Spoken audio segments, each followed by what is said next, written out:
There's a specific kind of tired that has nothing to do with sleep. It's the tired of standing in your own kitchen, in the same spot you've stood in 1,000 times, holding your phone with a banking app open, doing the quiet math of whether you're allowed to buy the good coffee this week. Not the store brand. The good one, the one that costs $4 more. You do this math in silence, usually while something's boiling on the stove behind you or while a kid is asking you a question you're only half answering. And here's the strange part. It's not because there's no money coming in. The number in the account isn't zero. The bills are getting paid. On paper, you are fine. But somewhere along the way, without ever making a decision about it, you stopped feeling like you had any right to that money. Not really. Not the way you did before you had kids, before the household became a thing you ran instead of a life you simply lived. I'm Alora, and for a long time I didn't have a name for that feeling. I just carried it. I assumed it was personal, some flaw in how I related to money, some leftover guilt from childhood, or a scarcity mindset I needed to fix with a better budgeting app.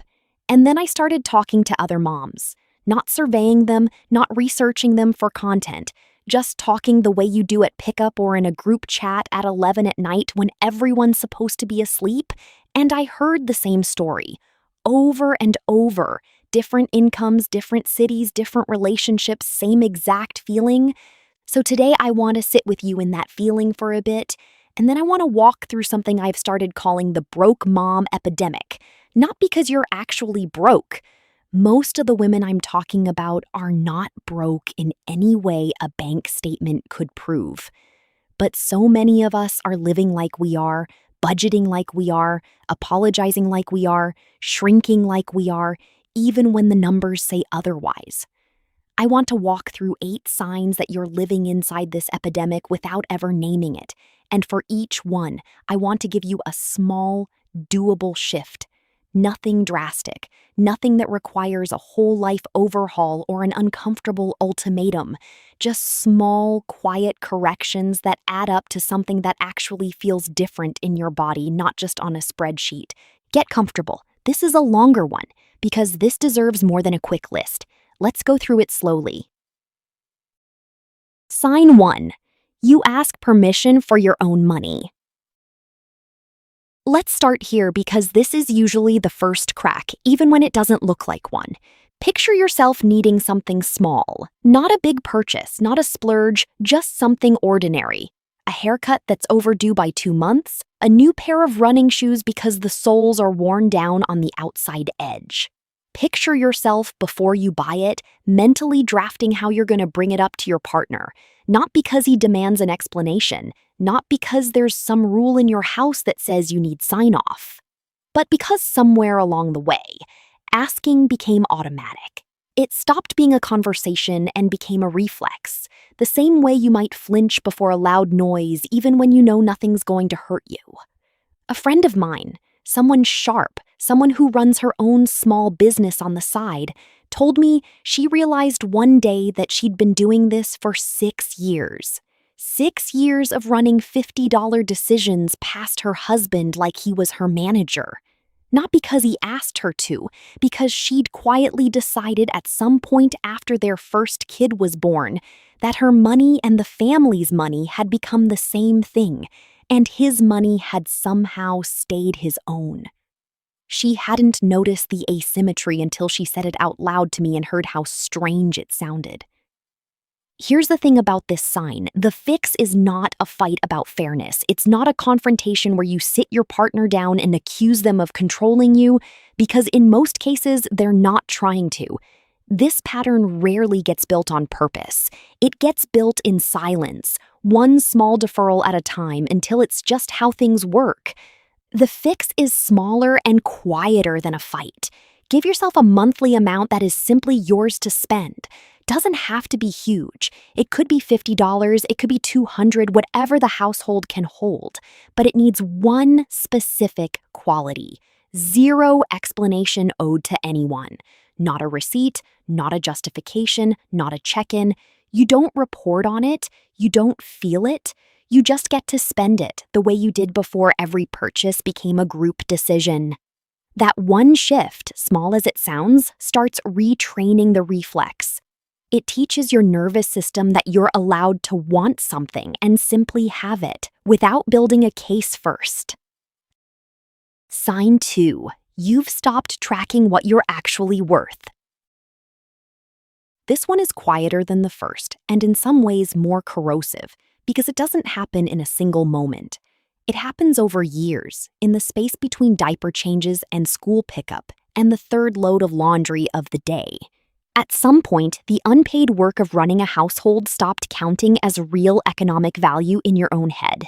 Not officially, nobody sat you down and told you your labor doesn't count. But somewhere in the day-to-day grind of it, the counting just stopped. You stopped thinking of what you do as work with a dollar value and started thinking of it as just what you do. Just Tuesday. Just being a mom. Here's an exercise I want you to actually try. Not just hear and move past. Picture the hourly rate of a nanny in your area. Picture the hourly rate of a private chef, a driver, a tutor, a house cleaner. Now picture all of those roles rolled into one job description, and picture that job description being yours, unpaid, every single day, often before 6 in the morning and after 9 at night. That's not a metaphor. That's closer to an actual accounting of what you do than just being a mom ever was. When you say that number out loud, even just to yourself in the shower, something shifts. It's not about demanding a paycheck from your own family. It's about changing the internal posture you bring into every money conversation in your house. It's the difference between negotiating from a position of, I don't really contribute financially, and negotiating from a position of, I am already contributing an enormous amount. Some of it just doesn't show up as a direct deposit.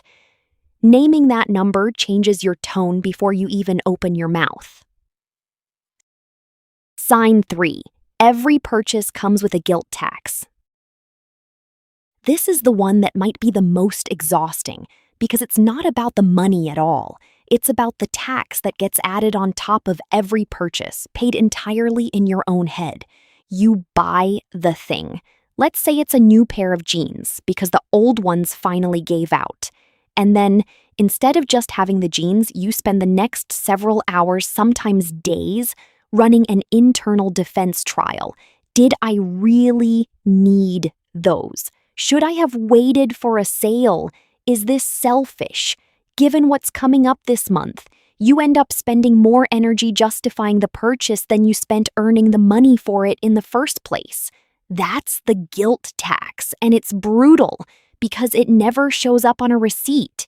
It just quietly drains you every single time you spend anything. I used to do this with anything over $20. $20. A coffee run for 3 people can cost that much, and I'd still find myself doing the mental gymnastics afterward. It took me a long time to notice the pattern, and longer still to interrupt it. Here's what changed it for me. I built one single filtering question, and I made a rule that once I answered it, the conversation was over.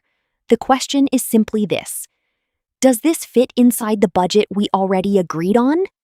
That's it. If the answer is yes, if it fits inside a category we already discussed and agreed to as a household, then the guilt doesn't get an invitation to the table. It doesn't get to weigh in after the fact. The decision was already made when the budget was made. The guilt tax only exists because we keep relitigating decisions that were already settled. And once you stop relitigating, the tax disappears. Sign 4. You're the only one who knows where the money goes. Picture this scenario and see if it sounds familiar. In your household, one person carries the entire financial picture in their head at all times. The due dates, the balances, which bill autopays and which one you have to remember manually, which subscription renews in March and needs to be canceled before it does. Meanwhile, everyone else in the house, your partner included, gets to move through life pleasantly unaware because you're the one holding it all. That is invisible labor, and it is exhausting in a way that's hard to explain to someone who's never carried it because it doesn't look like work from the outside. Nobody sees the mental tab running in the background of every day. And here's the part that stings a little. It is rarely split evenly. Usually, one partner becomes the default keeper of the financial picture, often without either of you deciding that on purpose, and it just stays that way for years because inertia is powerful and nobody wants to be the one to bring it up. The fix here isn't complicated, but it does require a small habit that has to actually be protected, not just intended. A once-a-month 15-minute money meeting with your partner, not a marathon spreadsheet review, not a State of the Union. 15 minutes. What's due? What's coming up? What changed this month? That's enough to take something that has lived entirely in your head and put half of it into someone else's. It turns a solo burden into a shared one. And it means that if something happens to you, even for a week, the household doesn't fall apart because nobody else knew where anything was. If any of this is landing for you so far, if you're nodding along in your kitchen or your car or wherever you're listening to this, go ahead and hit subscribe. I talk every week about the money stuff that happens quietly inside motherhood, the stuff nobody puts in a spreadsheet, the stuff that doesn't show up in any financial planning book because it's not really about the money. It's about what the money does to your sense of self once you become someone's mother. Let's keep going, because we're only halfway through. Sign 5. You have no personal savings goal, only family ones. Think about the last time you sat down and thought seriously about saving for something. Chances are, what came to mind was braces. A vacation, the mortgage, the next tuition payment. All of it real, all of it important, all of it worth planning for. But somewhere in that list, your own individual goal quietly disappeared. Not because anyone told you it didn't matter. It just got crowded out, year after year, by things that had earlier deadlines and higher stakes. Eventually, you stopped even generating your own goals because what would be the point? There's never going to be room for them anyway. Here's the shift. Picture a small savings line, separate from all the family categories, with your name on it. It doesn't need to be dramatic, even $15 a week. That's it. What matters isn't the size, it's the existence of it. A small stream of money that is quietly growing towards something that belongs only to you. Not the family, not the kids. You. It could be a trip with friends, it could be a piece of jewelry, it could be nothing specific yet, just a cushion that's yours. The goal isn't really the object at the end. The goal is remembering that you are allowed to want something for yourself and build toward it, the same way you build toward everything else in this household. Sign 6. You underprice your own time. This shows up in a dozen small ways. Saying yes to unpaid favors because saying no feels rude. Offering a steep discount on side work for a friend of a friend because charging full price to someone you sort of know feels awkward. Doing free labor for family, watching a niece, helping plan an event, editing someone's resume because turning it down feels selfish, like you're the kind of person who says no to family. Picture instead the version of you who quotes a fair price and doesn't apologize for it afterward, who says, "My rate for that is this," without a nervous laugh, without immediately undercutting it before anyone even has the chance to push back. That's not greed. I want to say that again because it matters. That is not greed, that's math. Your time has a value whether or not you charge for it, and every time you give it away for free out of guilt rather than genuine choice, you're not being generous, you're just absorbing a cost that someone else should be paying. Sign 7.